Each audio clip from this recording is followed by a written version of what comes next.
দর্শক আপনাদের সবাইকে স্বাগত জানাচ্ছি আমাদের নিয়মিত আয়োজন দ্য অ্যানালিসিস প্রোগ্রামে। আপনারা জানেন আমরা এই অনুষ্ঠানে চেষ্টা করে থাকি আপনাদেরকে ইমিগ্রেশন সংক্রান্ত আপডেট জানাতে এবং সেই সঙ্গে অথবা ট্যাক্স সংক্রান্ত বিভিন্ন বিষয়ে আলোচনা করতে। আজ আমরা আলোচনা করব ইমিগ্রেশন নিয়ে। আপনারা জানেন যে আমেরিকার এই মুহূর্তে যে অবস্থা, ইমিগ্রেশনের বিভিন্ন অস্থির অবস্থার মধ্য দিয়ে যাচ্ছে, প্রতিনিয়ত বদলাচ্ছে ইমিগ্রেশনের বিভিন্ন আইন কানুন এবং নতুন নতুন আইন যুক্ত হচ্ছে বিভিন্ন বিষয় নিয়ে। মানুষের মধ্যে একটা উৎকণ্ঠা তৈরি হয়েছে, আবার পাশাপাশি কিছু সুখবরও রয়েছে। এগুলো সব বিষয় নিয়ে আমরা আলোচনা করব। আমাদের সঙ্গে আপনারা যোগ দিতে পারেন। আপনারা চাইলে আমাদের স্ক্রিনে দেওয়া নাম্বারে ফোন করে আপনাদের প্রশ্ন রাখতে পারেন, অথবা আমাদের ফেসবুক পেজে লাইভ স্ট্রিমিং হচ্ছে, সেখানে আপনারা আমাদের সঙ্গে মতামত দিতে পারেন, প্রশ্ন রাখতে পারেন। আমাদের বিশেষজ্ঞ অতিথি আপনাদের উত্তর দিবে। আজ আমাদের সঙ্গে যোগ হয়েছেন, আপনাদের এইসব প্রশ্নের উত্তর দেওয়ার জন্য আমাদের সঙ্গে যুক্ত হচ্ছেন অনলাইনে আপনাদের সবার প্রিয়, আমাদের সবার প্রিয়, আমাদের যে অ্যাটর্নি রয়েছেন মোহাম্মদ এন মজুমদার। মজুমদার ভাই, আপনাকে স্বাগত আমাদের অনুষ্ঠানে। আপনাকে অসংখ্য ধন্যবাদ। চমৎকার উপস্থাপনা এবং good looking man you are today. Thank you very much. আপনারা জানেন যে মজুমদার ভাই এমন একজন মানুষ, শুধুমাত্র যে আইনি পরামর্শ দিচ্ছেন তা না, উনার কিন্তু যথেষ্ট অবদান রাখছেন আমাদের এই কমিউনিটিতে। আজকেও মনে হয় আপনি ব্রঙ্কস কমিউনিটির একটা প্রোগ্রাম থেকে এই মুহূর্তে আমাদের সঙ্গে যোগ দিয়েছেন। আমরা আপনার কাছে কৃতজ্ঞ এই জন্য যে আপনি আপনার এত ব্যস্ততার মধ্যেও আমাদেরকে সময় দিয়েছেন। মজুমদার ভাই, আমরা আজকে যে এই বিষয়গুলো নির্ধারণ করেছি, বেশ কিছু বিষয়, তার মধ্যে আমরা ইভি ক্যাটাগরির ভিসার যে ব্যাপারটা, গ্রিন কার্ডের ব্যাপারটা বলছি, লিমিটেশন হয়ে আসছে। আবার আমরা যেমন অ্যাজাইলামের যে প্রসিকিউটর বা এখানে কি অবস্থা ওটার কি রয়েছে সেগুলোর আপডেট, প্লাস হচ্ছে আপনি যে জুবিলিয়ান যে গার্ডিয়ানশিপ, সেটারও গার্ডিয়ানশিপের সেই ব্যাপারটাও আমরা আলোচনা করতে চাই। সেই সঙ্গে আমরা আমেরিকান সিটিজেনশিপ পরীক্ষায় কিছু পরিবর্তন আসতে যাচ্ছে, সেসব ব্যাপার নিয়ে আলোচনা করব। শুরুতে আপনার কাছ থেকে আপনি যদি আমাদেরকে একটু সংক্ষেপে এই মুহূর্তে আসলে ইমিগ্রেশনে কি কি আপডেট আপনার কাছে রয়েছে সেগুলো যদি একটু বলতেন। চমৎকার। Thank you so much for giving me or allowing me to say in front of the audience. So আজকে এইভাবে শুরু করি। ইমিগ্রেশনের অ্যাসাইলাম প্রক্রিয়া, প্রসিডিওর, ফাইলিং এবং ফি নিয়ে প্রচুর পরিবর্তন এসেছে। যদিও অনেকে বলবেন, কেউ কেউ হয়তো জানেন, বাট মেজরিটি অফ পিপল, কারণ লক্ষ লক্ষ আমাদের মানুষ অ্যাসাইলাম ফাইল করেছে, দীর্ঘদিন অপেক্ষা করছেন, অনেকের অ্যাসাইলাম ডিনাই হয়ে ডিপোর্ট হচ্ছে, অনেকের অ্যাসাইলাম ডিসমিস হয়ে যাচ্ছে। তারা অধীর আগ্রহে চেয়ে থাকে টিভিএন 24 থেকে কি আপডেট পায়। তাহলে আমি আপডেটগুলো বলি। প্রথম আপডেট হচ্ছে, ইতিপূর্বে কোনো ফাইলিং ফি ছিল না। অগস্টের 18 তারিখ থেকে, জুলাইয়ের 18 তারিখ থেকে এই বছরের ফি শুরু হয়েছে। এখন প্রত্যেকটি অ্যাসাইলাম অ্যাপ্লিকেশনে $100 ফি দিতে হলো। Secondly, for holding the case like year or more, yearly basis একটা ফি থাকবে, মেনটেন্যান্স ফি, সেটা হলো $100 পার ইয়ার। থার্ড, ইতিপূর্বে 5 বছরের ওয়ার্ক পারমিট দেওয়া হতো ফ্রি, বর্তমানে সেটা $550 ফি। অনেকে ফাইল করেছিলেন কিন্তু সেই অ্যাপ্লিকেশনগুলো রিজেক্ট হয়ে বাসায় এসতেছে, বিকজ ইতিমধ্যে ফি আরোপ করা হচ্ছে, সুতরাং ফি দেওয়া হবে। এর পরবর্তী আরেকটা ভেরি ভেরি ইম্পর্টেন্ট হচ্ছে, আপনার অ্যাসাইলাম যদি ওয়েল প্রিপেয়ার্ড না হয়, ওয়েল ডকুমেন্টেড না হয়, ওয়েল এভিডেন্স না থাকে, সেখানে সেটা সামারিলি ডিসমিস একটা কথা, অর্থাৎ তাৎক্ষণিকভাবে ডিসমিস হয়ে যেতে পারে, সেটা আর থাকবে না। সুতরাং বি এক্সট্রা কেয়ারফুল। ডিপার্টমেন্টের সাথে এবং ইউএসসিআইএস এর সাথে, অর্থাৎ ইমিগ্রেশনের সাথে লাস্ট ডোন্ট প্লে অ্যারাউন্ড। আপনার যথাযথভাবে ভালো ল ফার্মের মাধ্যমে, অভিজ্ঞ ব্যক্তির মাধ্যমে অ্যাসাইলাম ফাইল করবেন। এছাড়া তাদের অ্যাসাইলাম পেন্ডিং আছে এবং তারা ডেট এসে যাচ্ছে বা এসে যাবে, তারা কিন্তু এখন থেকে প্রিকশন নিতে হবে। কি কি এভিডেন্স আছে, কি কি সাক্ষ্য আছে, কি কি expert witness, very very important. কোনো ক্ষেত্রে দেখা যায় আপনার ভালো এভিডেন্স নাই, আঘাতের চিহ্ন আর নাই, অথবা ডাক্তারের ট্রিটমেন্ট নাই, অথবা কোর্ট থেকে ডিসচার্জের কোনো কিছু নাই, সেক্ষেত্রে সিম্পলি আপনার স্টেটমেন্টের উপরে অ্যাসাইলাম অ্যাপ্রুভ হতে পারে, যদি সেখানে ওই পরিস্থিতিতে এক্সপার্ট উইটনেস থাকে, অর্থাৎ সামবডি ইন এ পজিশন, যেমন যাদের বাংলাদেশের ল ডিগ্রি আছে, অথবা এখানে ল ডিগ্রি আছে, এখানে ল প্র্যাকটিস করেছেন, খ্যাতনামা ব্যক্তি, একজন ডক্টরেট, একজন প্রফেসর, একজন সাংবাদিক, এই ধরনের ব্যক্তিরা আপনার পক্ষে এক্সপার্ট টেস্টিমনি দিতে পারে কোর্টে গিয়ে, সেটাও বিবেচনা আনবেন এবং একমাত্র ওই এক্সপার্ট টেস্টিমনির ভিত্তিতে আপনার অ্যাসাইলাম অ্যাপ্রুভ হতে পারে। সব মূল কথা হচ্ছে find all reason, many reason, কিভাবে আপনার কেস অ্যাপ্রুভ করা যায়। এছাড়া একটা আমি সতর্কবাণী দিচ্ছি, সেটা হচ্ছে অনেকে সুদীর্ঘকাল এখানে থাকার ফলে তাদের ছেলে মেয়েরা বড় হয়েছে, ওই ছেলে মেয়েদের মাধ্যমে আপনারা কি বেনিফিট পাইতে পারেন সেটা দেখবেন। যেমন ধরুন আপনার কেস আজকে হিয়ারিং হচ্ছে, কিন্তু আপনার ইউএস সিটিজেনটা বাচ্চারা বয়স 18 মাত্র বছর, 18 বছর হয়েছে, 21 বছর ছাড়া সে অ্যাপ্লাই করতে পারবে। সেক্ষেত্রে কোনো রিমান্ড রিমান্ড অর্থাৎ মামলা স্থগিত আদেশ বা কিছুদিন স্টপ রাখার যাতে ডিসক্রিপশন থাকে, প্রসিকিউশন ডিসক্রিপশন থাকে, সেটা করা যায় কিনা সেটা খতিয়ে দেখবেন। আরো একটি আমাদের শান্তু ভাই যেটা বলেছেন যে জুবিনিয়াল গার্ডিয়ানশিপ, সেটা হচ্ছে যেমন বর্তমানে আমাদের কমিউনিটি বক হচ্ছে, অনেকের ডোমেস্টিক ভায়োলেন্স ইস্যু থাকতে পারে, স্বামী স্ত্রীর মিলের অভাব থাকতে পারে, অথবা সিম্পলি আপনার ইনেবিলিটি অর্থাৎ আপনার ছেলে বা মেয়েকে কোনো একটা প্যারেন্টস পিতা বা মাতা একজন যদি অ্যাবেন্ডেন করে, অ্যাবেন্ডেন শব্দের বাংলা হচ্ছে পরিত্যক্ত, পরিত্যক্ত শব্দের আরো গভীরে গিয়ে বলি, যদি সে ভরণ পোষণ দিতে অসমর্থ হয় অথবা নেগলিজেন্স করে থাকে, সেই পরিত্যক্ত ছেলেটিকে আরেকজন ইউএস সিটিজেন ইভেন তার আত্মীয় ভরণ পোষণের দায়িত্ব অর্থাৎ জুবিনিয়াল গার্ডিয়ান হিসাবে স্ট্যান্ড করতে পারে, এবং সেই প্রক্রিয়ায় তারা সেই ছেলেটি গ্রিন কার্ড পেতে পারে। সেটাও খতিয়ে দেখতে হবে, কারণ জুবিনিয়াল গার্ডিয়ানশিপ একটা ভালো প্রসিডিউর, স্টেট কোর্ট সেটা অ্যাপ্রুভ করে, ফেডারেল কোর্ট সিটিজেনশিপ বিষয়টা দেখে। সুতরাং এটা আমি একটু আই ওপেনার হিসাবে কমিটিকে আই ওপেনার দিক নির্দেশনা হিসাবে এই কথাগুলা আমি দিচ্ছি। এছাড়া কাফসা চাইল্ড স্ট্যাটাস প্রোটেকশন অ্যাক্ট ইতিপূর্বে কনসুলেট প্রসেসিং এ অ্যাপ্লাই করা হতো, বর্তমানে সেটা অ্যাডজাস্টমেন্ট অফ স্ট্যাটাসে কিছুটা স্লাইটলি পরিবর্তন আসছে, এবং সেই পরিবর্তনের ফলে আমার যারা যুক্তরাষ্ট্রে অ্যাডজাস্টমেন্ট অফ স্ট্যাটাস করবেন সেটার একটা রিফ্লেকশন হবে। এবং এই বিষয়টা কিছুটা ভেরি লিগাল কমপ্লিকেটেড ইস্যু, এগুলো আমি অন দ্য ইয়ারে আলাপ করা, অনেকে সাধারণ পাবলিক সেটা বুঝবে না, আপনাদের সহ আইনজীবীর মাধ্যমে কাফসায় কি বেনিফিট পাচ্ছেন, জুবিনাল গার্ডিয়ানশিপ আপনার জন্য অ্যাপ্লিকেবল কিনা, আপনাদের ক্যান্সেলেশন অফ রিমুভাল, যেমন আপনি ডিপোর্ট হয়ে গেছেন 15 বছর চালানোর পরে আপনার মামলাটা ডিপোর্ট অর্থাৎ আপনার ইউ আর ইন ডিপোর্টেশন, সেখানে অথবা ডিপোর্টেশন হওয়ার সম্ভাবনা আছে, সেই ক্ষেত্রে আপনি cancellation of removal for to be apply আপনার জন্য অ্যাপ্লিকেবল কিনা, আপনি করতে পারবেন কিনা সেটা আপনার সব পছন্দের আইনজীবীর মাধ্যমে খতিয়ে দেখতে পারেন। সো টিভিএন 24 মাধ্যমে আমরা বিগত from the Inception of this TV channel আমাদের কাজ হচ্ছে টু গিভ দিক নির্দেশনা দেওয়া, কমিউনিটিকে এডুকেট করা, কমিউনিটিকে তথ্য সমৃদ্ধ করা, and ultimately people will make their own decision, clients will make their own decision. আমরা শুধু দিক নির্দেশনা দেওয়ার জন্যই বিভিন্ন সময় হাজির হই। শান্তদা, আপনাকে অসংখ্য ধন্যবাদ। Back to you.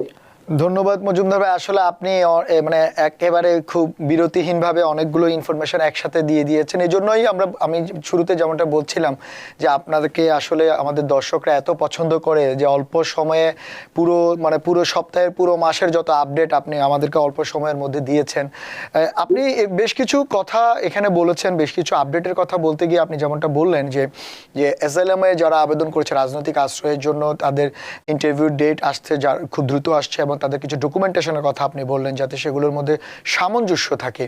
তা আমাদের কমিউনিটিতে দেখা যায় যে বা অনেকে এরকম করে বা অনেকে এরকম অভিযোগ আসে, আমাদের দর্শকরা অনেকে করেন যে তারা রাজনৈতিক আশ্রয় করেন লয়ারের মাধ্যমে, কিন্তু আসলে তারা জানেনই না লয়ার আসলে কি করেছে বা কি লিখেছে, তার স্টোরি কি, তার স্টেটমেন্ট কি। এই জায়গাগুলোতে আসলে এই যে গ্যাপিং, তা বলে যে যিনি আবেদনকারী তার আসলে এটা কতটা সচেতন থাকা উচিত স্টেটমেন্ট থেকে শুরু করে ডকুমেন্টেশনের জায়গাটাতে। আসলে এই যে কোশ্চেনটা যে আপনি করছেন অত্যন্ত ভালো কোশ্চেন, কারণ কোশ্চেনের উপর ডিপেন্ড করে আমরা কি আনসার করব। আমি believe me this is my favourite issue on a daily basis. I am very sure আমাদের ফার্মের কাজের কথা অন্য ফার্মে গিয়েও মানুষ বলে, বাট বেশিরভাগ আমি যেটা পাচ্ছি অনেকে বলছে যে আমার অ্যাটর্নি সাথে আমার দেখাই হয় নাই, বাট আমার হিয়ারিং এর আগে একদিন দেখা হয়েছে, বাট 15 মিনিটের জন্য। এর আগে শুধুমাত্র আমার সাপোর্টিং স্টাফ একজনে নিয়ে গেছিল, তারা কিছু স্টোরি লিখছে অথবা স্টোরি ছাড়াই ফর্মটা শুধু ফাইল করছে, আমি কিছু জানি না। So very poor preparation. যিনি আপনার মামলা নিবে, যে অ্যাটর্নি বা যে ল ফার্ম, সে আপনার মামলাকে আত্মীয়করণ করতে হবে, সে বুঝতে হবে ফ্রম এ টু জি কি স্টেটমেন্ট দিয়েছেন, কি কারণে স্বদেশে অত্যাচারিত, লাঞ্ছিত, নিগৃহীত, নির্বাসিত হয়ে যুক্তরাষ্ট্র বাংলাদেশ ত্যাগ করে যুক্তরাষ্ট্রে আসতে বাধ্য হয়েছিলেন, এবং কেন যুক্তরাষ্ট্র থেকে বাংলাদেশে আর ফেরত যেতে পারবেন না। এই ইস্যুটা যদি খোলাসা করতে না পারেন 200% গ্যারান্টি আপনার অ্যাসাইলেম অ্যাপ্রুভ হবে না। সুতরাং এটা আপনাকে যেমন প্রত্যেকটি কে বা করিল কাজ, কখন, কোথায়, কেন বা করিল কাজ, কে তার সহায়, অর্থাৎ প্রত্যেকটি ঘটনা। আপনি যে বলছেন যে আমাকে অমুকখানে মারছে, অমুকখানে অত্যাচারিত হয়েছি, অমুকখানে লাঞ্ছিত হয়েছি, এই কারণে স্বদেশ ত্যাগ করছি। প্রত্যেকটি কথার সাথে আপনার সবুজ বা এক্সিবিট বা প্রমাণ থাকতে হবে। যদি প্রমাণ না থাকে, প্রমাণ কেন নাই সেটা আপনাকে এক্সপ্লেন করতে হবে। যেমন আমি বললেন যে আপনার মেডিকেল ট্রিটমেন্টের কোনো প্রমাণ নাই কেন, সেখানে হয়তো আপনার উত্তর এমনও হইতে পারে, দেশে এমন পরিস্থিতি অনেক সময় থাকে যে ট্রিটমেন্ট যদি করার জন্য হাসপাতালে যেতেন, সেখানে আপনি মারিয়ে ফেলতো বা ঘুমিয়ে করে ফেলতো। এই জন্য পরিস্থিতি বিরাজমান ছিল। এক সরকার আমলে না, অনেক সরকার আমলে। আমি কোন সরকারকে ফিঙ্গার পয়েন্টিং করতেছি না। আমরা এজ এন এক্সপার্ট, আমাদের কাজ হচ্ছে বিষয়বস্তু খুঁজে বের করা, কি করলে, কি কি উত্তর দিলে, কি ডকুমেন্ট দিলে রাজনৈতিক আশ্রয়ের প্রার্থনা মঞ্জুর হওয়ার সম্ভাবনা বেড়ে যায়। এন্ড সেকেন্ডলি, আমাদের কমিউনিকেশন গ্যাপ, হিউজ গ্যাপ। আপনি যখন একটা অ্যাটর্নির কাছে ডকুমেন্ট দিয়েছেন, সে বাঙালি অ্যাটর্নি যদি হয়, মূলধারার অ্যাটর্নি হয়ে থাকে, অনেক সময় দেখা যায় অ্যাটর্নির অনেকগুলা ল্যাঙ্গুয়েজে কথা বলে, অনেকগুলো আপনি বুঝছেন না। সেক্ষেত্রে আপনার মেক শিওর ইন্টারপ্রিটারের মাধ্যমে বা আপনার শতবার জিজ্ঞাসা করুন। আপনাকে যদি সবাইকে স্মরণ করিয়ে দিই, অ্যাটর্নিকে আপনি হায়ার করছেন, অ্যাটর্নি আপনাকে হায়ার করে নাই। তো আপনি এমন এমন অ্যাটর্নি হায়ার করতে হবে যে আপনার কথা শুনে, আপনার কথা বুঝে বা আপনাকে বুঝাতে সক্ষম হয়, অ্যাক্সেসেবল। যদি অ্যাক্সেসেবল না হয়, যদি ওয়াকিং করতে না পারেন, দেখা করতে না পারেন, তাহলে সেক্ষেত্রে ভেরি ডেঞ্জারাস। অনেক কথা আমরা শুনেছি আপনার কাছে 5টা কাগজ দিয়েছে অ্যাটর্নিকে দেওয়ার জন্য, বাট এগুলো সাবমিট করা হয় নাই। আজকে আমি পয়েন্ট পেয়েছি, একটা টাইম থাকে যখন একটা ডকুমেন্ট কোর্টে জমা দেয়, এটার প্রসিডিউর হচ্ছে ডকুমেন্টের একটা কপি জাজকে জমা দিবে, এটার কপি অপোজিট পক্ষ অর্থাৎ সরকার পক্ষকে সার্ভ করতে হবে এবং এফিডেভিট অফ সার্ভিস থাকতে হবে এবং এটা সার্ভ করার, প্রদান করার একটা তার মানে মজুমদার ভাই, আপনি বলছেন মানে তার যে বক্তব্য, সে যেই কারণে নিরাপত্তাহীনতায় ভুগেছিল তার দেশে, সেটার সঙ্গে, তার বক্তব্যের সঙ্গে তার যে ডকুমেন্টেশন, সেগুলো সঠিক থাকতে হবে এবং বক্তব্যগুলো সত্য এবং পুঙ্খানুপুঙ্খানু হতে হবে। যেহেতু আপনি টেলিভিশনে বলছেন, অনেক ব্যাপার স্যাপার সবকিছু মিলিয়ে আসলে এটা সঠিক, এবং আপনি যেটা বললেন যে গঠনতান্ত্রিকভাবে হওয়া উচিত। মজুমদার ভাই, আপনি অনেকক্ষণ কথা বলছেন, আমাদের অনেক দর্শক আসলে অপেক্ষা করছে আপনাকে পেয়ে। আসলে ওনাদের অনেক প্রশ্ন থাকে, আপনি জানেন, আপনি সবসময় আমাদেরকে এই প্রশ্নগুলো উত্তর দেন। আমাদের একজন দর্শক আছে, আমরা দর্শকের প্রশ্নটা নিয়ে এসে বাকি আলোচনাটা করছি। দর্শক, আপনি আপনার নাম বলে প্রশ্নটি করুন। আপনি টেলিভিশনে ভলিউম অফ করে কথা বলুন। হ্যাঁ, করছি। হ্যাঁ, জি, আমার নাম কামাল, আমি ক্যালিফোর্নিয়া থেকে বলছি। আমার এসএলএম করেছিলাম 2011 সালে। এটা 2016 সালে চিঠি পাই নাই ইন্টারভিউর জন্য, তখন আমাকে কোর্টে পাঠিয়ে দেয়। তারপর কোর্টে আমাকে 2016 সালের জুলাই আমাকে পেন্ডিং করে দেয়, মানে পিডি করে দেয়। এরপরে আমার উকিল আমাকে চেষ্টা করে আমার এটা ওয়ার্ক পারমিট 2 বছরের জন্য বের করে। এরপর থেকে আমি চেষ্টা করছি ওয়ার্ক পারমিটের জন্য, আমাকে প্রত্যাখ্যান করে। আমাদের ফ্যামিলিতে মেম্বার হলো আমরা 3 জন, আমি, আমার ওয়াইফ এবং আমার ছেলে। বর্তমানে আমার করণীয় কি? বাই দিস টাইম আমার ছেলে একটা সেলফ এমপ্লয়েড একটা বিজনেস করে আমরা চলতেছি। আচ্ছা, এবং ট্যাক্স ফাইল করতেছি। আচ্ছা, ঠিক আছে, আপনি আমাদের সঙ্গে থাকুন। আরেকটা প্রশ্ন, আমার ছেলে কি বর্তমানে বিয়ে শাদী করলে কোনো ভালো ফল হবে কিনা? বিয়ে শাদী করলে তার লাইফের জন্য, আমার লাইফের জন্য আমি চিন্তা করি না, আমি অনেক রিটায়ার্ড। আমার ছেলে লাইফের জন্য বিয়ে শাদী করলে তার জন্য কোনো উপকার হবে কিনা এবং সে দেশে দীর্ঘদিন থাকতে পারবে কিনা, এই কেসটা করে। আচ্ছা, আচ্ছা, ঠিক আছে, আমার ছেলের বয়স হলো 26 বছর। আচ্ছা, ঠিক আছে, thank you. Thank you. So প্রথম কোশ্চেন হচ্ছে পিডি শব্দের হচ্ছে প্রসিকিউটোরিয়াল ডিসক্রিয়েশন। এটা জো বাইডেনের আমলে ডিরেক্টিভ অর্ডারের মাধ্যমে জজ সমূহকে ডিরেক্টিং করা, অর্থাৎ নির্দেশনা দেওয়া হয়েছিল হোয়াইট হাউস থেকে, যে যে সমস্ত মামলা কোনো মেরিট নেই, উইন করার সম্ভাবনা একদম নাই বললেই চলে, এটাকে ডিসমিস না করে তখন জাজ বা এবং প্রসিকিউটর অর্থাৎ গভর্নমেন্ট অ্যাটর্নি অফার করতো যে listen, I have A choice, I can deport you back to your country or I can just feed you prosecutorial discretion, অর্থাৎ ডাইরেক্টিভ অর্ডারের বলে আপনার মামলাটা আমরা এটাকে ডিসমিস বলা হয় না, এটাকে নিষ্ক্রিয় করে দিলাম। তো সুতরাং এর অর্থ দাঁড়ায় আপনি এখানে থাকতে পারবেন বা এখানে আপনার কোনো স্ট্যাটাস নাই। তো সেই ক্ষেত্রে বর্তমান প্রশাসন এই ফিডি সমূহকে আবার রিওপেন করতেছে। প্রচুর সিটি আসছে যে গভর্নমেন্ট বলছেন আমরা ওই কেস রিওপেন করে তোমার কেস ডিসমিস করে দিব। ডিসমিস করলে তখন যখন ডিসমিস করবে ওই যে আইস বাইরে দাঁড়িয়ে থাকবে সেটা আগে আপনাকে অ্যারেস্ট করবে। তো এই প্রক্রিয়াকে কার্যকর করার জন্য আমি ওনাকে ভয় লাগার জন্য বলতেছি না, হয়তো ওনার তো আসবে না, হোক না আসে, কারণ আমরা অনেক সিটি পাচ্ছি আমাদের ক্লায়েন্টের যে সরকারি প্রসিকিউটররা file a motion to reopen the case and to dismiss. তো আপনি এই ব্যাপারে আপনার অ্যাটর্নির সাথে যোগাযোগ করেন আপনার কি করণীয়। Just one thing. Number two, excellent question, যে আপনার ছেলে যদি আপনি এবং আপনার ছেলে যুক্তরাষ্ট্রে বৈধভাবে প্রবেশ করে থাকেন তাহলে গ্রিন কার্ড দাঁড়িয়ে নয় সিটিজেনকে বিবাহের মাধ্যমে এখানে immediately adjustment of status file করতে পারবেন এবং সে প্রক্রিয়া চলমান এবং অত্যন্ত দ্রুত হয়ে যাবে, কোনো ডাউট নেই, এবং আজীবন থাকতে পারবে। ইভেন কি আপনিও যদি লিগেল এসে থাকেন আপনিও এখানে আবার গ্রিন কার্ড সে দিতে পারবে যদি সে লিগেলি বিয়ে করে এবং বৈধভাবে বিয়ে করে সেটা সে করতে পারবে।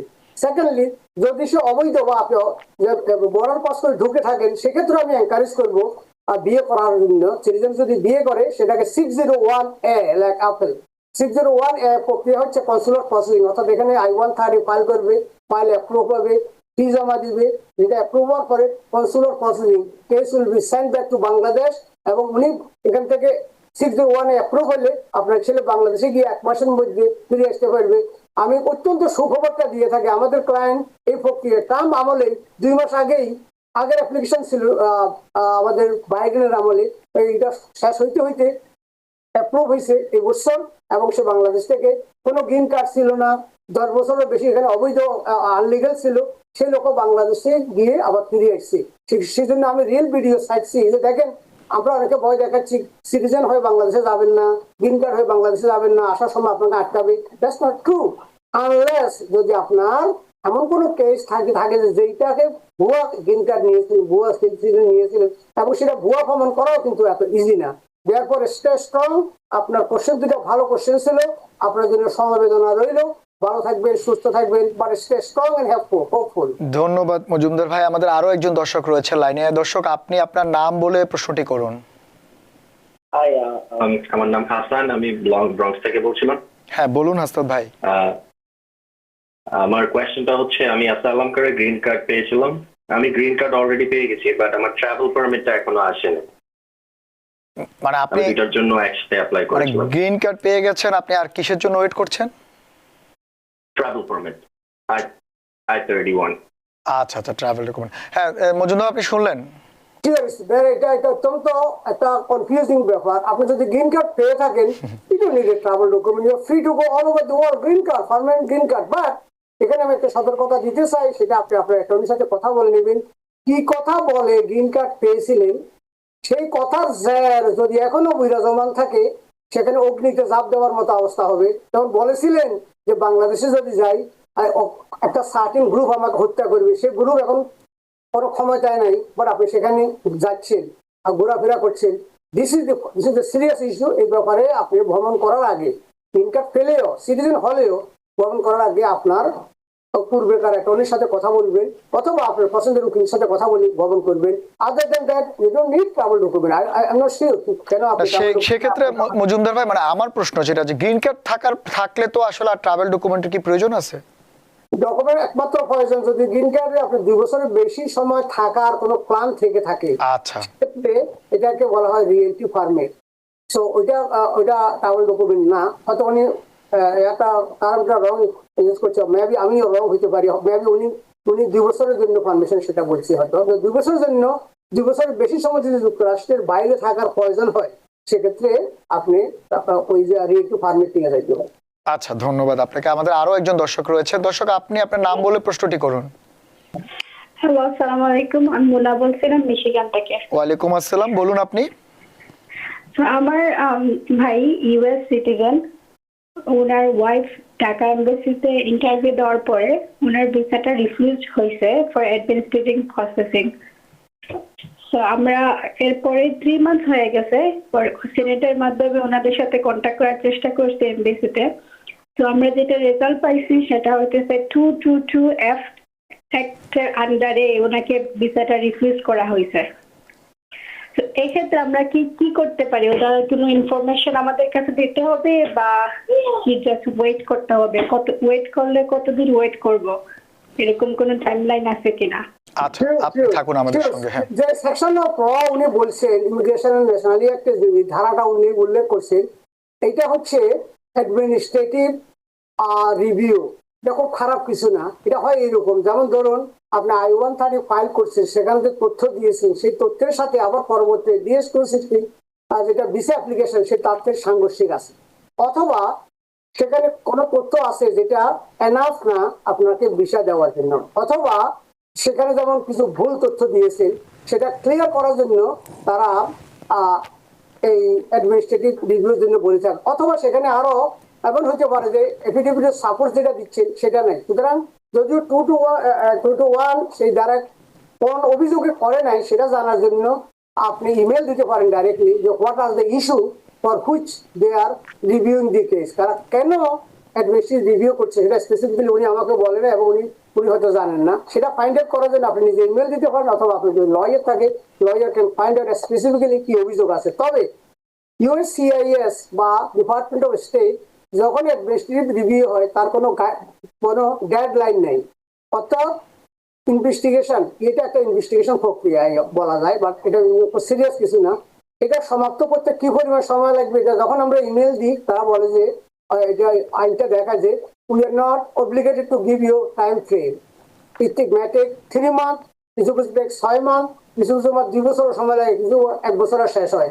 তো বেস্ট থিং হবে keep in touch, send them N email through your lawyer, অথবা আপনার নিজের ক্যাপাবিলিটি থাকে নিজে ইমেল করেন যে আমার ইন্টারভিউ তারিখে হয়েছিল, আমার এটা সব কাগজপত্র জমা দিয়েছিল, but I am not sure কেন কি জন্য তোমার আমাকে ডিলে করতেছো, তার আনসার দিবে। আর আপনি ধৈর্য ধরুন। রিফিউজ এন্ড ডিনাই এই কথাগুলো সাধারণত অ্যাডমিনিস্ট্রেটিভ রিভিউ, এই কথাগুলো সাধারণত ইনকনসিস্টেন্ট স্টেটমেন্ট, ইনকনসিস্টেন্ট তথ্য, অর্থাৎ সাংঘর্ষিক তথ্য এবং কোনো কিছু বিষয় ক্লিয়ার করার জন্য চাওয়া হয়। আপনি ভালো থাকবেন, সুস্থ থাকবেন, ওসিবি আপনি ডাক করবেন। মানে তার মানে হচ্ছে আসলে এখন মানে বিশেষ করে ফ্যামিলি ইমিগ্রেশনে অনেকেরই এই ধরনের সমস্যার মধ্যে পড়ছে। আপনাদের অনেকেরই এই প্রশ্ন থাকতে পারে। আমাদের অ্যাটর্নি মহোদয় পুরোটাই উত্তর দিয়েছেন। যদি এরকম কোনো কিছু হয় আসলে কি পিনটে আছে, যোগাযোগ রক্ষা করে চলতে হবে, অপেক্ষা করতে হবে, অপেক্ষার কোনো বিকল্প নেই আসলে এখনকার যে প্রেক্ষাপট ইমিগ্রেশনে। আমাদের মজুমদার ভাই, আমাদের আরও দর্শক রয়েছেন, আসলে অনেক আমাদের অনলাইনে এবং ফোনে অনেক দর্শক রয়েছেন। আমরা প্রশ্নগুলো নিয়ে আসি। দর্শক, আপনি কে বলছেন একটু নাম বলে আপনার প্রশ্নটি করুন। হ্যালো, আসসালামু আলাইকুম। ওয়ালাইকুম আসসালাম। হ্যাঁ, বলুন আপনি। আমি মাহমুদ বলছিলাম জামাইকা থেকে। হ্যাঁ হ্যাঁ, বলুন। আমার একটা কোয়েশ্চেন ছিল যে আমি ইউএস সিটিজেন, আমার সিটিজেনের এপ্রিলের 15 তারিখ ইয়েটা শেষ হয়ে যাবে, আমার রিনিউয়াল করতে হবে।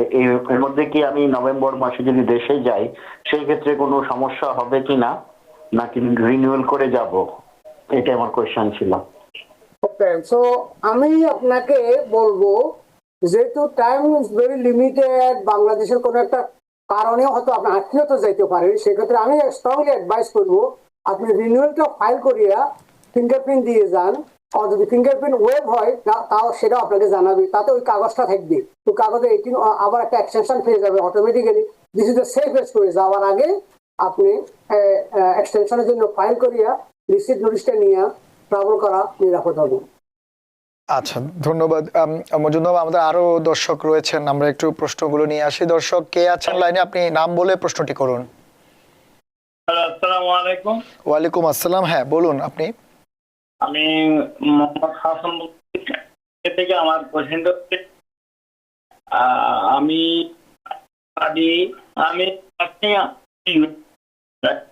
তো আমি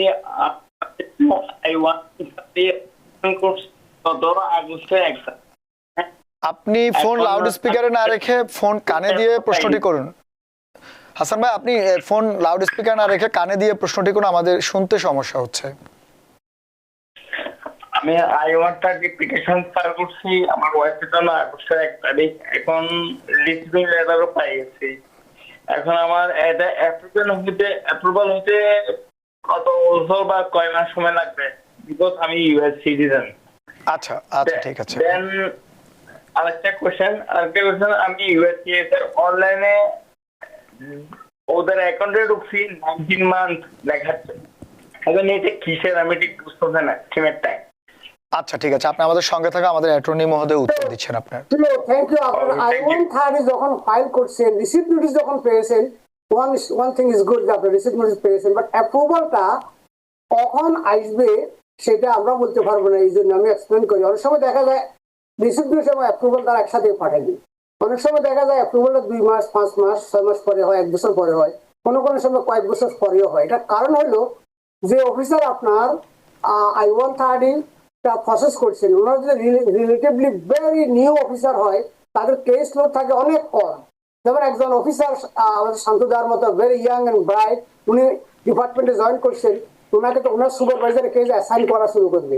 তো ওনাকে প্রথম সপ্তাহে 3টা কেস দিল নতুন অফিসার। তো 3টা কেস উনি ওই সপ্তাহেই সাথে সাথে রিসিপ্ট নোটিশ পাঠিয়ে দিল। পরের সপ্তাহে দেখা গেলো আরো 3টা দিয়েছে, ওই 3টা উনি 3 দিনে শেষ করে ফেলছে, বাকি সময় বন্ধ। তখন ওর কাজ হলো যেগুলো রিসিপ্ট নোটিশ দিয়েছে ওগুলো অ্যাপ্রুভ করা।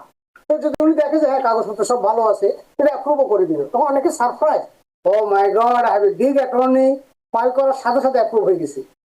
হোল্ড অন, এটা অ্যাটর্নির কোনো কারিগরি কিছু না, প্রসিডিউরালি আপনার লাকিলি ওই ভেরি ইয়াং ট্যালেন্টেড অফিসার পেয়ে গেছেন। আর অন দি আদার হ্যান্ড দেখা গেল আপনার কেসটা অ্যাসাইন করা হয়েছে, যিনি এই ডিপার্টমেন্টে কাজ করতেছেন 25 বছর, রিটায়ারমেন্ট হবে 2 বছর পরে, উনি সপ্তাহে কাজে আসেন মাত্র 3 দিন, আসলেও দেরিতে আসেন, ভেরি মিনিমাম কাজ করেন, ভেরি লেজি। তো উনি পেজেরটা আজকে দিলে উনি এটা রিভিউ করিয়া রিসিপ্ট নোটিশ পাঠিয়ে লাগাই কয়েক মাস লাগাই দিয়ে, আবার রিসিপ্ট নোটিশ করার পর আরেকটা তাকের উপর রাখি দিল, হয়তো এটা খুলতেছেই না।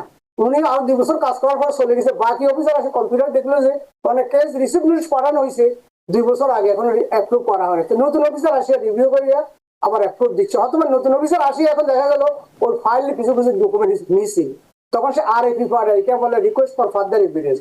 ওই সময় রিকোয়েস্ট ফর ফার্দার এভিডেন্স যখন পাঠানো হয়, দেখা গেল আপনি ঠিক বাইক কিনে চলে গেছেন, আগের অ্যাপার্টমেন্টে থাকেন না, যেন এটা আপনি পান নাই। আবার 2 বছর পরে খবর নিয়ে দেখলেন যে কেস ডিনাই হয়ে গেছে, কারণ ওইটা রিকোয়েস্ট ফর ফার্দার ডকুমেন্টস, হয়তো ডকুমেন্ট চাইছিল উত্তর পাওয়া যায় না। তার মানে হচ্ছে মজুমদার ভাই, আপনি যেটা বলেন যে রিসিভ লেটার যেহেতু পেয়েছেন, উনি মোটামুটি নিরাপদে আছেন, এখন অপেক্ষার কোনো বিকল্প নেই। আমরা বারবার এই কথাটা বলছিলাম। আমার কোশ্চেন ছিল যে কবে পাবে, বাট কবে উত্তরটা হচ্ছে কবে পাবে কত God knows. But USCIS is a huge organization and I-130 is the biggest forum, mostly filed millions of applications every day pouring. So be careful, file it good, but আপনার উচিত হবে মাঝে মধ্যে ইমেল দেওয়া, why it is not approved, কোনো ওই ঘটনা হচ্ছে কিনা যে আপনার কাছে কিছু চাইছে আপনি ফান নেই। So keep in touch. তো ধন্যবাদ মজুমদার ভাই। আমাদের অনেক দর্শক রয়েছেন, আসলে এত দর্শকের প্রশ্ন আছে আপনার জন্য। আসলে জানেন এখন যে অস্থির সময়, সবার মনে অনেক প্রশ্ন, অনেক সমস্যা। দর্শক কে আছেন, নাম বলে প্রশ্নটি করুন। হ্যালো, হ্যাঁ আমরা শুনতে পাচ্ছি, আপনি নাম বলে প্রশ্নটি করুন। আচ্ছা আমি একটু জানতে চাচ্ছি ভাইয়ের কাছে যে আমরা 14তে অ্যাপ্লাই করেছি, ওখানে আমাদের USCIS থেকে অ্যাপ্রুভ না হয়ে ওরা কোর্টে পাঠিয়েছে আমাদের কেস। এরপরে আমাদের মাস্টার হিয়ারিং হলো, এরপরে 19-এ আমাদের ইন্ডিভিজুয়াল হিয়ারিং ছিল, সেটা হয় নাই, ক্যান্সেল হয়ে গেছে। 21-এ ইন্ডিভিজুয়াল হিয়ারিং ছিল, ক্যান্সেল হয়ে গেছে। 24-এ ছিল, সেটাও ক্যান্সেল হয়ে গেছে। 25-এ ছিল, আমরা যেদিন 1 মাস আগে জমা দিয়েছি কাগজ, সব কাগজপত্র কোর্টে গিয়ে জমা দিয়ে আসছি, সে তারপরের দিনে আমাদের ডেট আবার চেঞ্জ হয়ে গেছে। ডেট চেঞ্জ হয়ে এখন 26-এ আবার মাস্টার হিয়ারিং দিয়েছে, এখন জব চেঞ্জ হয়েছে। এখন বুঝতে পারছি না যে এটা মানে কেন এরকমের বারবার হচ্ছে, বা আমরা টেনশনে পড়ে গেছি। আচ্ছা, আপনি আমরা কি আগালে, এটা যদি আমরা আগানোর চেষ্টা করি, এটা কি আমাদের জন্য ভালো হবে, নাকি কি করলে ভালো হবে ভাই? আমি কোশ্চেনটা উত্তরটা এভাবে দিই। আমি মনে করি আপনার কি নামটা আমি জিজ্ঞাসা করি নাই, আমি বলবো it's a very good news ওনার জন্য। দেখেন ইমিগ্রেশন 2014 সাল, 2016 সাল, 2019 সাল, 2021 সাল, 2024 সাল, 2025 সাল, হ্যাঁ বারবার এর ক্যান্সেল হচ্ছে। অমঙ্গল বিলম্বে আসাই ভালো। সুতরাং this is not a good time hearing করার জন্য। সুতরাং আমরা ডিলে হয়েছে, আপনাদের এখানে ওয়ার্ক পারমিট নিশ্চয় আছে। সুতরাং আমি মনে করবো, আমার ব্যক্তিগত অভিজ্ঞতা থেকে বলতেছি, কোনো অ্যাডভাইস দিচ্ছি না, যে এখন আপনি কোনো কিছু না করাই ভালো হবে। Sometime doing nothing is better then doing something. কিছু না করাই ভালো, আপনি বসে থাকেন, আপনাকে তো কেউ বোধার করতে চাই। আপনার অ্যাটর্নির সাথে আপনার কোনো ব্যক্তিগত কোনো প্রয়োজন আছে কিনা, যে আপনি হিয়ারিং করে দ্রুত দেখে চলে যেতে চান কিনা, সেটা আপনার ব্যাপার। বাট ইন জেনারেল আমি বলবো যে এটা কিছু না করাই ভালো। আরো একটা গুড নিউজ হলো, ইন্ডিভিজুয়াল হিয়ারিং হচ্ছে ফাইনাল, এখানে আর কোনো কাগজপত্র জমা দেওয়ার বা কোনো নতুন যুক্তি তর্ক কিছু উত্থাপন করার সুযোগ থাকে না। বাট মাস্টার হিয়ারিং যেহেতু দিছে, দ্যাটস গুড নিউজ। অর্থাৎ উনি এখন নতুনভাবে কান্ট্রি কন্ডিশন চেঞ্জ হয়েছে, নতুন করে তথ্য দিতে পারবেন, নতুন করে ফাইলিং করতে পারবেন। সুতরাং ওনার জন্য ইন্ডিভিজুয়াল হিয়ারিং কে আবার ব্যাক আপ করিয়া মাস্টার হিয়ারিং নিয়ে যাওয়া ভেরি গুড নিউজ। অর্থাৎ ওনার অপরচুনিটি বা সুযোগ থাকবে নতুন ভাবে কেস সাজানোর, নতুন ভাবে কাগজপত্র জমা দেওয়ার। উনি বলেন না ওনার উকিল আছে কি নাই, যদি ওনার উকিল থেকে থাকে, অ্যাটর্নি থেকে থাকে, সেখানে কথা বলবে। না থাকলে উনি অ্যাটর্নির পরামর্শ নিবে।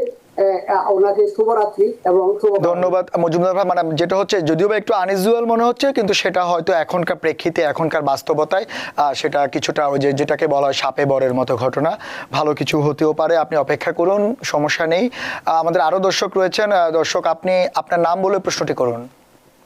হ্যালো, আসসালামু আলাইকুম। ওয়ালাইকুম আসসালাম, বলুন। আমি মাহমুদ মিশিগান থেকে বলতেছি। হ্যাঁ হ্যাঁ, বলুন মাহমুদ ভাই। আমার কথা হইল কি, আমার 25 তারিখ নভেম্বরের 65 হইব। এখন আমার 40টা ক্রেডিটের উপরে আছে। এখন রিটায়ারমেন্ট হইতাম, এখন 65 হওয়ার পরে না আপনার 1 মাস 2 মাস আগে আবেদন করতাম। 65 হবে। আপনি কিসের আবেদনের কথা বলছেন? একটু আবার বলুন, আমরা কথাটা শুনতে। রিটায়ারমেন্টের আবেদন। আচ্ছা আচ্ছা আচ্ছা, ঠিক আছে, আপনি আমাদের সঙ্গে থাকুন, আমাদের অ্যাটর্নি মহোদয় উত্তর দিচ্ছেন। So first of all, retirement সম্পর্কে আমার এক্সপার্টিস নাই। কোশ্চেনের জন্য ধন্যবাদ। আপনাকে বেস্ট ইনফরমেশন দিতে পারি। আপনার নিকটবর্তী সোশ্যাল সিকিউরিটি অফিসে তারা তথ্য দিয়ে থাকে, গাইডলাইন দিয়ে থাকে বিনামূল্যে, এবং সেখানে হেল্পও করে থাকে।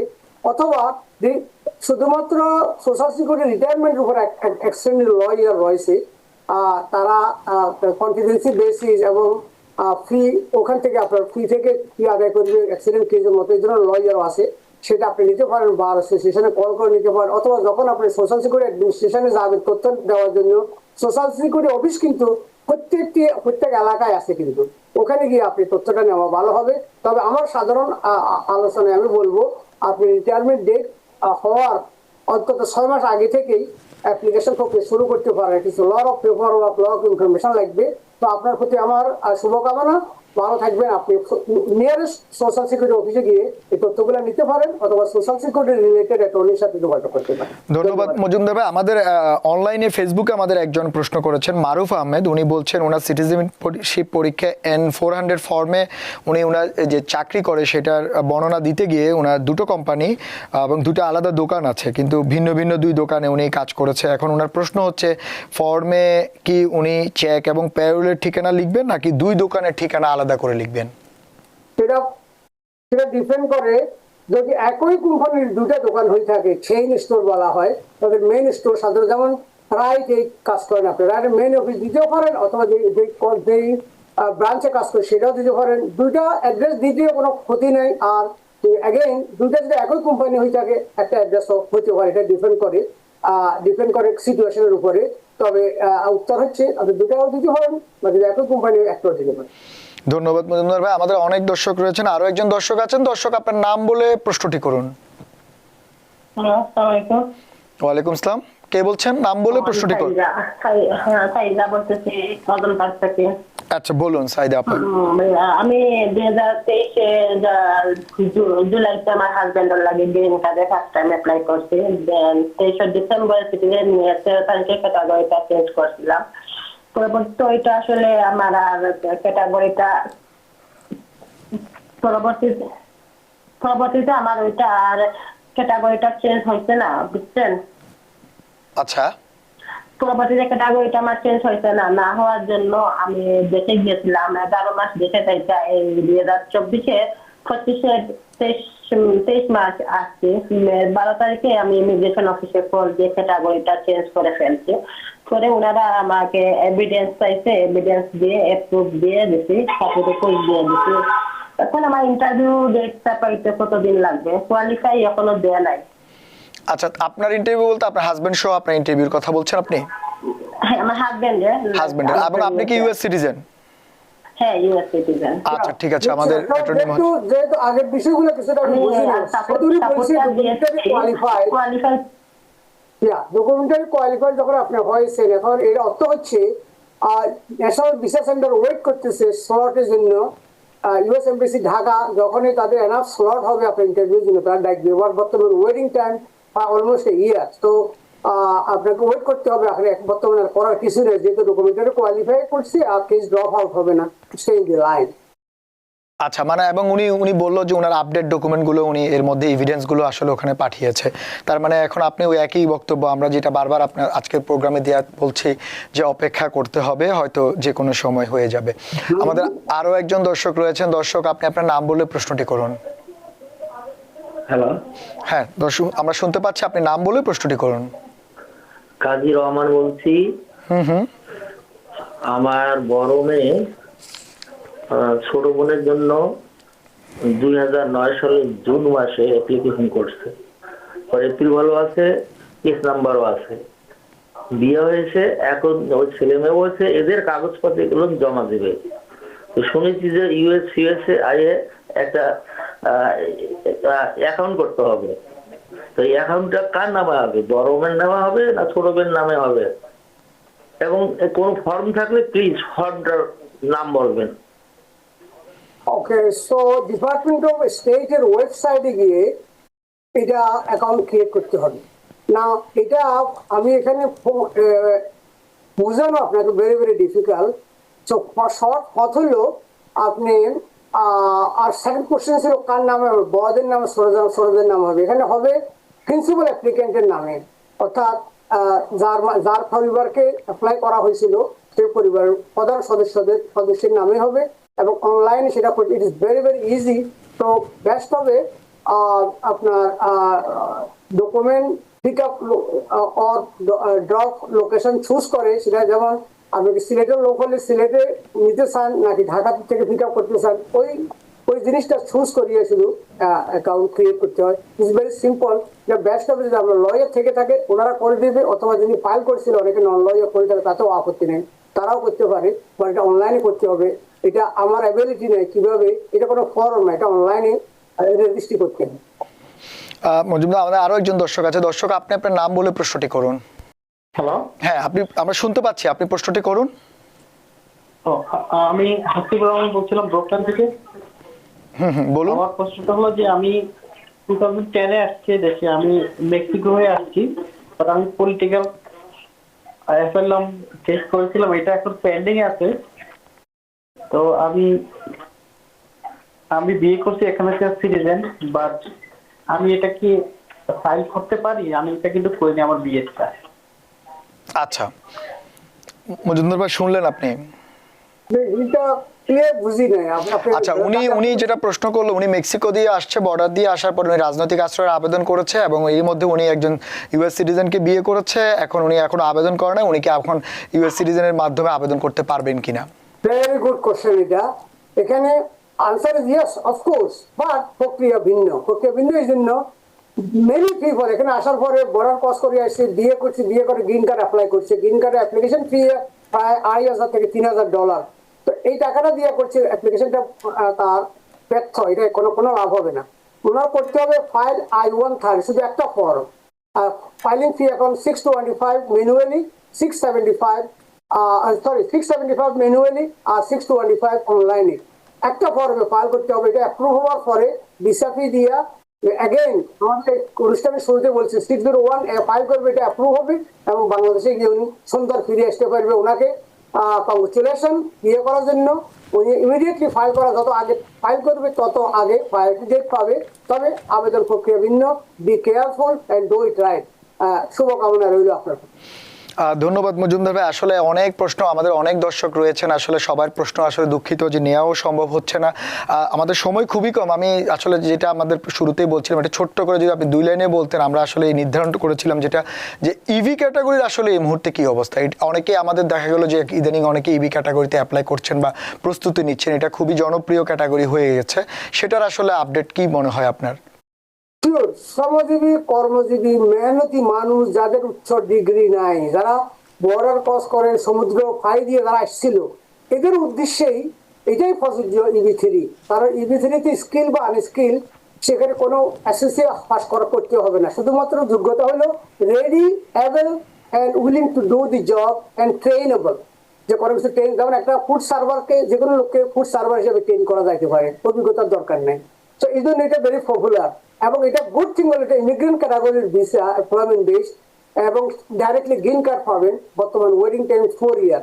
বাট এখানে সতর্কতা হচ্ছে কিছুটা স্ক্যাম এখানে এবং কিছুটা রং ফাইলিং হচ্ছে। যেমন একজন এমপ্লয়ার 16 জন কর্মচারী আছে, কেউ প্রিভেলিং ওয়েজ পাচ্ছে না। প্রিভেলিং ওয়েজ মিনস চলমান বেতন। যেমন আমি 16 জন কর্মচারী গ্যাস স্টেশনে রাখছেন, সবার বেতন 500 টাকা সপ্তাহে 12 ঘন্টা কাজ করাচ্ছেন। দ্যাটস রং। এটা আপনি ইনফ্যাক্ট কোনো ফেভার দিচ্ছেন, এটা আমি ক্রাইম করতেছে। যদি আপাতত মনে হয় আমি 16 জনকে চাকরি দিয়েছি, বাট আইনের দৃষ্টিতে এটা আপনি কোনো উপকার করতেছেন না, রং করতেছেন। বিকজ সরকারকে ফাঁকি দিচ্ছেন, ট্যাক্স দিচ্ছেন না, তাকে সঠিক বেতন দিচ্ছেন না। এই জন্য এমপ্লয়ার মাধ্যমে কোনো EB3 হবে না। আবার যারা মাল্টি মিলিয়ন কোম্পানি যেমন ম্যাকডোনাল্ড, আইহাব, ডঙ্কিন, বিগ বিগ কোম্পানি সমূহ, যেমন নাম আমি কারো নাম সরব করতেছি না, যারা মাল্টি ন্যাশনাল কোম্পানি চেইন, তাদের হাজার হাজার কর্মচারী লেবার সার্টিফিকেশন ইজিলি পাওয়া যায়, কারণ সেখানে কর্মী শর্টেজ ডেলি বেসিস। এমন এমন রিটেল কোম্পানি আছে তাদের ওন হায়ারিং অফিস আছে, ডেলি 500 লোক হায়ার করে। তারা আজকে যে 500কে হায়ার করছেন 2 মাস পরে তারা চলে যাবে, কারণ এখানে এই জন্য EB3 ভেরি পপুলার। এবং আমি হাইলি এনকারেজ করবো বিগ কোম্পানির মাধ্যমে ফাইল করুন, যদিও কিছুটা এক্সপেন্সিভ, বাট আপনি গ্রিন কার্ড পাবেন। প্রচুর লোক গ্রিন কার্ড পাচ্ছে, কিন্তু এটা বলো না কেন আপনাকে বলি। যেমন একজন লোক বাংলাদেশে প্রফেসর ছিলেন, উকিল ছিলেন, ডাক্তার ছিলেন, বড় লোকের ছেলে ছিলেন, এখানে চা দোকানের কর্মচারী হিসেবে আসিয়া EB3 হয়েছেন, সেটা কিন্তু সে কাউকে বলবে না। তো এই জন্য এটা ফসার হয় কম, but huge opportunity and I encourage everyone legitimately এবং বিবেচনা করে ফাইল করবেন আপনার পছন্দের কোম্পানির মাধ্যমে, but not the small company. ছোট গ্যাস স্টেশন, ছোট বোটেগা ওনার, ছোট রেস্টুরেন্ট, দেখা গেল ওনার নিজেই কোনো ট্যাক্স ফাইল করে নাই, বাইরে ফসার করছে, মাল্টি মিলিয়নিয়ার ডোনেশন দিচ্ছে, কিন্তু এখানে কোনো ট্যাক্স পে করে নাই বছরের পর বছর। ধন্যবাদ মজুমদার ভাই, আসলে আমাদের সময় শেষ হয়ে আসলো এবং আপনাকে অসংখ্য ধন্যবাদ। আপনি চেষ্টা করেছেন এই রাতে আপনার ব্যক্তিগত কাজ বাদ দিয়ে হলেও আমাদের দর্শকের জন্য আপনি সময় দিয়েছেন। এবং আপনি জানেন যে আসলে আমাদের এই কমিউনিটিতে প্রচুর মানুষ নানা সমস্যা নিয়ে আসছে, বিশেষ করে ইমিগ্রেশন সংক্রান্ত অনেক প্রশ্ন। আমরা TBN চেষ্টা করে থাকি আসলে সেসব প্রশ্নের উত্তর দেওয়ার জন্য, সেই সঙ্গে আপনারাও আমাদেরকে সহায়তা করেন। আপনাকে আবারও বিশেষ কৃতজ্ঞতা এবং বিশেষ ধন্যবাদ আমাদেরকে আজ এই রাতে সময় দেওয়ার জন্য। Thank you. আপনাকে 30 সেকেন্ড একটা দাওয়াত দিতেছে আপনার অনুমতি ক্রমে। আগামী রোববার 24শে অগাস্ট নভেম্বরের মতো আমাদের ব্যাক টু স্কুল ব্রঞ্জের সর্ববৃহৎ এডুকেশন ফেয়ারের মতোই হয়। অ্যাড্রেস 1888 ওয়েস্টচেস্টার অ্যাভিনিউ, ফার্চেস্টার ট্রেন স্টেশনের সাথেই আপনাদের ছেলে মেয়েদেরকে পাঠাবেন। আমরা বিনামূল্যে বই, পুস্তক, ব্যাকপ্যাক এবং খাদ্য সামগ্রী দেব। এডুকেশনে উৎসাহিত করব, ব্যাক টু স্কুলে আগ্রহী করে তুলবো ছেলে মেয়েদেরকে, এবং যারা নতুন স্কুলে যাচ্ছে তাদেরকে নিউ কামারদেরকে স্বাগত জানাবো। এই উদ্দেশ্যে promoting education is our motto and objective. সে প্রত্যাশায় সবাইকে দাওয়াত করছি আমি। Please come around 4:30 to 5 o'clock, 1888 Westchester Avenue, next to Parkchester Station. We have a lot to give away to the community. শুভরাত্রি সবাইকে, TBN কে এবং আমার প্রিয়তম ভাই সন্তু দাকে অসাধারণ উপস্থাপন করার জন্য। This is huge achievement for both of us, so we can give back to the people who left behind. Thank you very much. এবং আপনার এই স্কুল প্রোগ্রাম বেশ জনপ্রিয়, আপনি বেশ কয়েক বছর ধরে এই কাজটা করছেন এবং আমরা জানি আমাদের এই কমিউনিটিতে এটা খুবই একটা জনপ্রিয় উদ্যোগ। এবং আমরা আশা করব আমাদের দর্শকরা যারা শুনছেন অবশ্যই আপনার এই মহতী উদ্যোগের সঙ্গে তারা যুক্ত হবেন। আপনাকে অসংখ্য ধন্যবাদ। দর্শক আপনাদেরকেও ধন্যবাদ এতক্ষণ আমাদের সঙ্গে থাকার জন্য। আমরা দুঃখিত, আপনারা অনেকেই অনলাইনে এবং আমাদের ফোনে প্রশ্ন করার চেষ্টা করেছেন, আসলে সময় স্বল্পতার জন্য আমরা সব প্রশ্নের উত্তর দিতে পারিনি। কিন্তু হতাশ হবেন না, কারণ আমাদের প্রতিদিন রাত 10টায় আমাদের এই TBN অ্যানালাইসিসে আমরা এই ইমিগ্রেশন সংক্রান্ত এইসব বিষয়ে প্রতিদিনই আমাদের কোনো না কোনো বিশেষজ্ঞ অতিথি অংশ নিচ্ছেন। আপনারা সেখানে প্রশ্ন রাখতে পারেন এবং সেই সঙ্গে অ্যাটর্নি মহোদয় আজকে যা বললো সেটি হচ্ছে আপনারা যাই করেন না কেন ইমিগ্রেশনে সব কিছু আইন মেনে, নিয়ম মেনে, ডকুমেন্টেশন ঠিক রেখে করবেন, নিরাপদ থাকবেন। নিজে চলাফেরার পথে আপনার যে প্রয়োজনীয় ডকুমেন্ট রয়েছে সেগুলো সাথে রাখবেন। বিশেষ করে কোনো ধরনের সহিংসতা বা ঝামেলা জড়াবেন না, এগুলো এড়িয়ে চলবেন। নিরাপদ থাকবেন, সুস্থ থাকবেন। আজ এ পর্যন্তই। অন্যদিন অন্য কোনো বিষয় নিয়ে আপনাদের সামনে আবারও দেখা হবে। ততক্ষণ TBN এর সঙ্গেই থাকুন। টিভিএন 24 টেলিভিশন দেখতে আজই কল করুন 7187776556। লগ ইন করুন www.totalcablebd.com। নিউ ইয়র্ক থেকে সম্প্রচারিত টিভিএন 24 টেলিভিশন বিশ্বজুড়ে বাঙালির কণ্ঠস্বর।